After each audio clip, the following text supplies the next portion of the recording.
Hi, this is Bruce and Maggie coming at you once again from Groxio Learning. Today we're going to talk a little bit about curiosity and how it'll help you do three things. First, it will help you learn faster. And second, it will help you advance in your career. But what good is that if it doesn't also make you a little bit happier too? So we'll talk about that. Before we get going, I'd like to make a brief disclaimer. We are obviously not neuroscientists, but we're going to talk a little bit about that and the research that we found just to help set the stage for curiosity. So here's the problem. As a programmer, there are things that we enjoy and things that we don't. As everybody knows, as the code base gets older and older, we spend more time squashing bugs. And as the code base advances in age, we can even spend most of our time in that area. And there's even some language around that. You might call it the grind. But when you mix in a little bit of curiosity, some magical things happen. Let's look at a little bit of science related to curiosity in the brain. This is your brain. And when we mix in a little bit of dopamine, some cool things start to happen. You start to see some interesting things. You start to get some attributes like happiness and rigor. Do you hear that, managers? We're talking productivity. Cha-ching.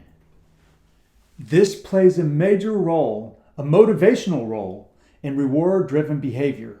We get happier. We learn faster. Here's the great thing about all of that. Curiosity triggers dopamine. Don't take my word for it. Let's hear from the experts. In the article called The Science of Curiosity, Christy Parr tells us learning something new triggers our dopamine response.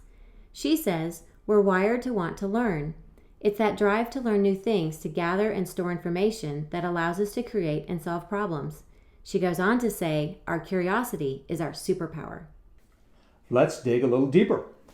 In The Science of Curiosity in Our Brains by Vanessa Van Edwards, she says when we look at the brain with an MRI, the area of the brain that regulates pleasure and reward lit up when their curiosity was piqued. That's not all. It also increased activity in the hippocampus, and that's the area responsible for creating memories. Pretty cool. Okay, it's time to put a bow on it and wrap this up. So, what can you do and what will you gain? If you're a developer, your job is pretty easy. You can learn a new language, have a new project that you do just for fun, or just explore something that's new and interesting and different. If you're a manager, you have a different job. You have to pique the curiosity of your charges, but you can't do it by making an order. As you might guess, this would squash the dopamine response, and we don't want to do that. What you can do instead is make space in the schedule and invite your employees to learn. So the best piece is that it's an investment and one that compounds interest over time, so that as you get more skills, you get to use those skills to be more and more productive. That's an excellent thing. So, nurture your curiosity. That means you'll get better at what you do. It means more dopamine, more productivity, and you'll be happier. Isn't that what it's all about?